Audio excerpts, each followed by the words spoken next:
Hello everyone. I hope आप सब काफ़ी अच्छे से होंगे, आपकी पढ़ाई लिखाई सब काफ़ी अच्छे से चल रही होगी। ठीक है, इसके पहले लेक्चर में हमने पूरे श्वसन खत्म कर दिया है। बस श्वसन में कुछ चुनिंदे चुनिंदे टॉपिक आपको क्या हुआ है, बचा हुआ है। तो आज मैं उसी टॉपिक का डिस्कशन करने जा रही हूँ कि क्या क्या टॉपिक, छोटी छोटी सी बातें हैं जब पढ़ सब कुछ चुके हो, श्वसन में कुछ बचा नहीं है, आपका सारा कुछ हो चुका है। अब श्वसन के कुछ कुछ टॉपिक पे क्या है आपके बाकी है, जिस टॉपिक पे आज हम चर्चा करने वाले हैं। सबसे पहला बात, हमने इस श्वसन के बारे में हमने क्या क्या पढ़ लिया था, आपका नशा छिद्र पढ़ लिया था, नशा कपाट पढ़ लिया था। श्वसन मार्ग में नशा छिद्र, नशा कपाट, ग्रसनी यानी कि फैरिंग्स, लैरिंग्स, ट्राइकिया, ब्रोंकाई, ब्रोंकियोलिस, उसके बाद आपका एल्वियली। लेकिन यहाँ पे आपके इसी श्वसन में हमने आपको एक फिगर बनाया था डायफ्राम का। किसका बाबू आपको फिगर बनाया था हमने? डायफ्राम का। ये जो डायफ्राम है बाबू, ये क्या है, आखिर ये है क्यों, यहाँ पे हमने इस फिगर को यहाँ पे क्यों बनाया है?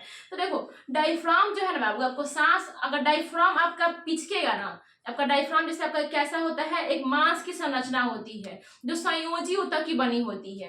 ये जो डायफ्राम है एक मांस की संरचना होती है, एक मांस की मोटी संरचना होती है जो बनी होती है संयोजी ऊतक की। और ये जो होती है आपकी श्वसन की क्रिया में कम से कम 75% इसका योगदान होता है। समझ गए? अभी डायफ्राम जो होता है ना, इसमें अच्छी बात क्या है कि आप जब सांस को लेते हो, यानी कि फेफड़ा क्या है आपका, फेफड़ा एक टंकी है, इसमें हवा भरेगा छूटेगा, हवा भरेगा छूटेगा। टंकी समझते हो ना, जैसे पानी को हम स्टोर कर रखते हैं, उसी तरह का फेफड़ा आपका जो है खाली टंकी है। ठीक है, लेकिन फेफड़ा में हवा भरना और हवा को बाहर निकालना, हवा भरना बाहर निकालना, किसका काम होता है? डायफ्राम का ही काम होता है। डायफ्राम यहाँ पे होता है आपके, वो कहाँ होता है, ये आपके वक्ष गुहा यानी कि थोड़े से कैविटी के ठीक नीचे और आपके उदर गुहा के ठीक ऊपर होता है, बीच में होता है, यानी कि उदर गुहा के ऊपर और थोड़े सी कैविटी यानी कि वक्ष गुहा के नीचे, उदर गुहा के ऊपर और वक्ष गुहा के नीचे एक ऐसी संरचना होती है जिसे हम बोलते हैं डायफ्राम। समझ की बात है? अब ये डायफ्राम है बाबू, जब ये डायफ्राम सिकुड़ेगा यानी कि जब डायफ्राम नीचे जाएगा तो फेफड़ा में हवा भरेंगे। जब ये डायफ्राम नीचे जाएगा तो फेफड़ा में हवा भरेगा और डायफ्राम जब ऊपर जाएगा तो फेफड़ा में हवा क्या हो जाएंगे, फेफड़ा से हवा होंगे बाहर निकलेंगे। तो जब तक डायफ्राम आपका काम करेगा, आपका नीचे मतलब नीचे होगा ऊपर होगा, नीचे होगा ऊपर होगा। जब डायफ्राम सिकुड़ेगा तो फेफड़ा में हवा भरेंगे, जब डायफ्राम ये उठेगा तो फेफड़ा से हवा क्या हो जाएंगे, बाहर निकलेंगे। बच्चों में डायफ्राम होता है ना, दिखता है आपको, देखिए जब बच्चा सोता हुआ बच्चा है, फिर कभी देखिएगा यहाँ पे धक धक धक धक तो चलते रहता है, यहाँ पे आपके थोड़ी सी कैविटी के नीचे यहाँ पे धक धक धक धक चलते रहता है। वो किसका गति दिखाता है? डायफ्राम का ही गति होता है। अब वो डायफ्राम आपको बता दिए क्या होता है इसका। डायफ्राम जो होता है वह जब ये पचकेगा इस तरह से तो क्या होगा, इसमें फेफड़ा में हवा भरेगा और जब फूलेगा तो फेफड़ा से हवा बाहर निकलेगा। इस प्रकार आप देख रहे हो कि डायफ्राम की गति से फेफड़ा में हवा भर रहे हैं और बाहर निकल रहे हैं। ठीक है, फेफड़ा क्या है? फेफड़ा तो एक खाली टंकी है आपका। अब यहाँ पे आते हैं बाबू, कभी कभी गौर किए होंगे कि कभी कोई बच्चा खेल में या फिर कभी कोई इंसान दुश्मनी से भी या फिर खेल में आपको यहाँ पे पंजरी के पास मार देता है। यहाँ पे जो आपका पंजरी है, इस पंजरी के पास मार देता है, वहां पे क्या होता है उस कंडीशन में? देखिए बाबू, कभी कोई इंसान अच्छा से खीस में या फिर कैसे भी मजाक में अगर यहाँ पे मार देता है तो बच्चा क्या करता है, फिर कोई इंसान नहीं करता, सोधा के बढ़ जाता है, अरे मेरा मतलब तोड़ा रे पूरा तरह से, वो सांस नहीं ले पाता है, कुछ देर तक ना वो उसका दम फूलने लगता है, ऐसा लगता है कि वो मतलब मर ही गया। यहाँ पे डायफ्राम, उसका चोट कहाँ पर लग जाता है, जब आप किसी को मारते हो यहाँ पे पंजरी के पास तो क्या होता है, आपके डायफ्राम पे काफी जोर से चोट लग जाता है, जिसकी वजह से बाबू डायफ्राम कुछ देर तक काम ही नहीं करता है। वो ना हवा को अपने अंदर लाने देगा और ना हवा को बाहर पुश करेगा, ना इधर हवा को खींचेगा ना बाहर हवा को पुश करेगा। इसकी वजह से ना डायफ्राम की गति कुछ देर तक रुक जाती है। ऐसा लगता है बाबू कि आप पूरी तरह आपको दम घुटने लगा, आप कुछ देर तक सांस ही नहीं ले पाते हो, कुछ देर तक सांस नहीं ले पाते, से पकड़ के इंसान बैठ जाता है कि अरे बाप रे क्या हुआ, अरे क्या हुआ, मुझे समझ में नहीं आ रहा क्या हो गया मुझे।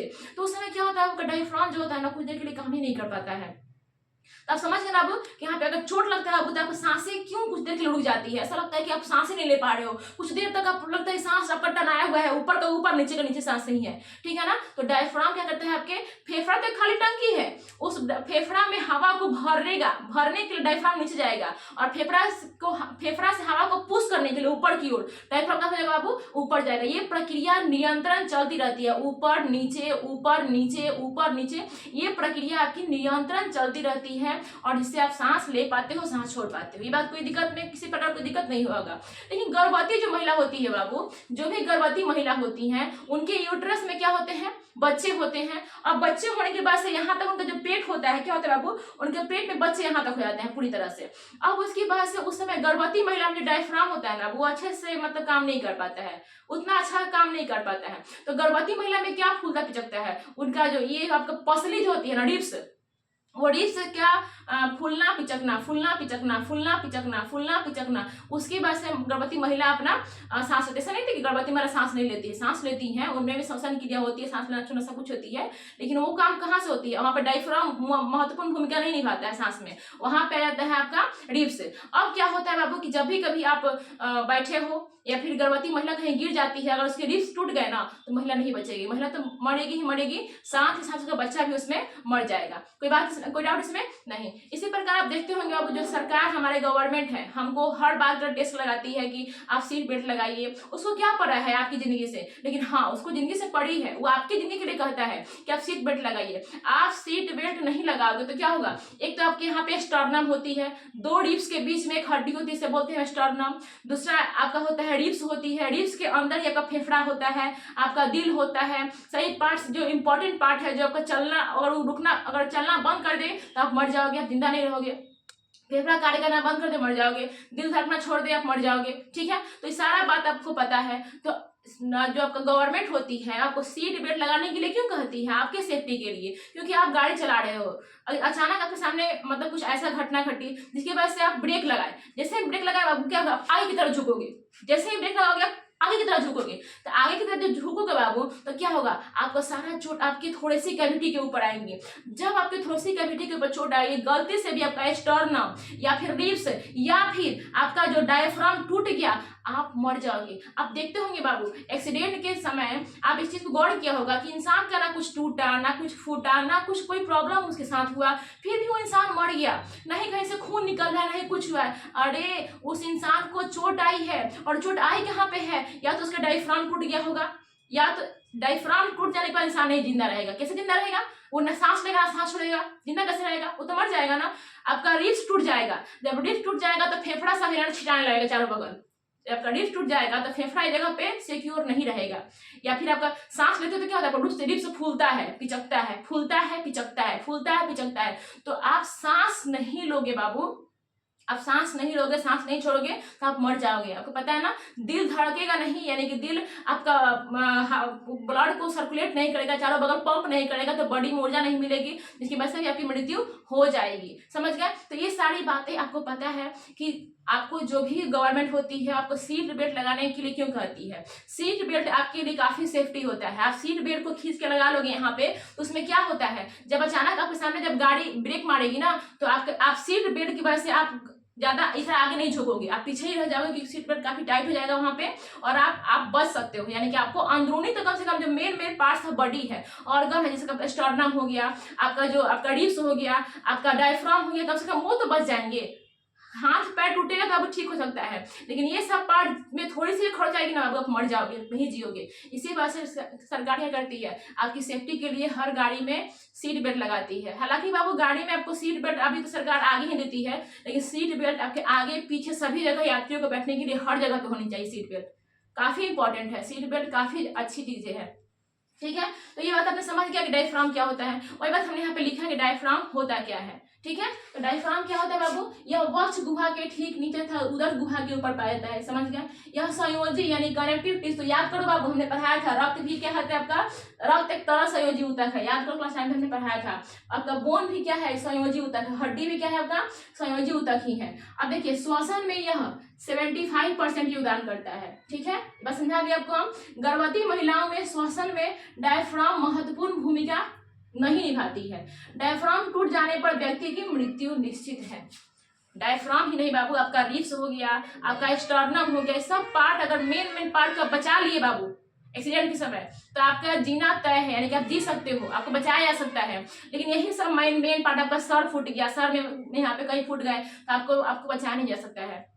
क्योंकि क्लास 9 तक को हमने पढ़ाया था बाबू कि सर में चोट लगने की वजह से इंसान की शीघ्र मृत्यु हो जाती है। वजह क्या होते हैं कि सर में आपका जो सेंट्रोसोम होता है, जिसमें कोशिका विभाजन की क्षमता होती है, वो क्या होती है, आपके सर के न्यूरॉन में जो होती है आपके, उसमें कोशिका विभाजन होती ही नहीं है। जब कोशिका विभाजन नहीं होगी तो आपके सर के घाव ठीक नहीं होंगे, तुरंत जैसे आपको चोट लगेगा सर पे आपकी शीघ्र ही मृत्यु हो जाएगी। इसीलिए आपका जो गवर्नमेंट होता है वहां पे भी आपको हेलमेट लगाने की सलाह देता है। तो वो सब अपने लिए नहीं करता है गवर्नमेंट, जो सरकार टैक्स लगाती है उस चीज पे आप क्यों नहीं लगाए हो, पैसा भरो, ये भरो वो भरो, तो वो अपने लिए नहीं करती है सरकार बाबू, कतई ना कतई हमारे सेफ्टी के लिए करती है। लेकिन हम क्या करते हैं, कोई फर्क नहीं पड़ता हमको। उसके बाद आजकल तो एक नया सा आ गया है आपका क्या, जैसे जो हेलमेट हम लोग लगाते हैं, तो पहले का हेलमेट क्या होता था, यहाँ तक आपका क्या हुआ था, कवर करता था पूरा, जैसे ये पूरा सर आपका ढक लेगा और सर ढकने के बाद पूरा यहाँ तक कवर करेगा, तो उससे आपका अच्छा चीज था। लेकिन आप लोग स्टाइल क्या करता है, इतना ही लगाता है बस। अरे सर फूट जाएगा, यही तो आप टूट जाएगा ना बाबू, ये तो खाओगे कहाँ से, अरे तुम खाओगे तो खाए बिना मर जाओगे। ये टूटना नहीं चाहिए, काफी मजबूत हड्डी होती है। मनुष्य की सबसे मजबूत जो हड्डी होती है ना, यही होती है, जबड़े की हड्डी होती है, और ये टूट जाएगा बाबू, एक्सीडेंट के समय आपको सर तो बच जाएगा, ये बच जाएगा, सब बच जाएगा, लेकिन जब यही टूट जाएगा तो खाओ कैसे, खाए बिना तुम मर जाओगे। लोग को समझ में नहीं आता है, अपने स्टाइल के आगे उसका बाल खराब हो जाएगा, उसके चेहरे का डिजाइन खराब हो जाएगा, उसकी वजह से लोग हाफ हेलमेट लगाते हैं। क्या फायदा उसको लगाने का, मत लगाओ, उससे अच्छा है लगाना है तो पूरा ढको, ये पूरा फूट वाला थी लो तुम, अरे तो मत लो, समझ गए। तो ये बातें होती हैं, आप लोग समझते नहीं हो, आप लोग अपने स्टाइल में दुनिया, अपने भले जान चली जाए कोई फर्क नहीं पड़ता, लेकिन जान काफी, हर इंसान की जान काफी कीमती है। हमारे संविधान में भी बात लिखा है, इंसान को मरने का अधिकार नहीं है, इंसान को मरने का अधिकार नहीं है, जीने का अधिकार है। और आत्महत्या पर इंसान, जो पुलिस होती है वो पकड़ती है, क्यों पकड़ती है, सरकार सजा क्यों देती है, क्योंकि हमारे संविधान में बातें लिखी गई है कि हमें जीने का अधिकार है, मरने का नहीं। अपने स्वेच्छा से हम नहीं मर सकते हैं, तो सब बातें सरकार हमारे लिए करती है, टैक्स भी हमारे लिए भरवाती है, हमसे पैसा लेती है इसके बदले, अगर कोई हम गलत काम करे इसके बदले पैसा लेती है ताकि इससे भी इंसान सुधरे, लेकिन सुधरने वाला नहीं सुधरेगा, नहीं सुधरने वाला कभी नहीं सुधर सकता है। तो आई होप आपको इतनी बातें आपको डायफ्राम के बारे में समझ में अच्छी तरह से आ गई होगी, आपका डायफ्राम कितना इंपॉर्टेंट है। यहाँ पे कोई इंसान कस के मार देगा तो आप सांस क्यों नहीं ले पाते हैं, क्योंकि यहाँ पे डायफ्राम का कुछ देर के लिए काम करना ही बंद कर देता है, ठीक है ना। इस वजह से अगर आपका डायफ्राम टूट गया बाबू तो आपकी मृत्यु हो जाएगी, ठीक है ना। तो डायफ्राम को जितना सके बचा कर रखना होता है।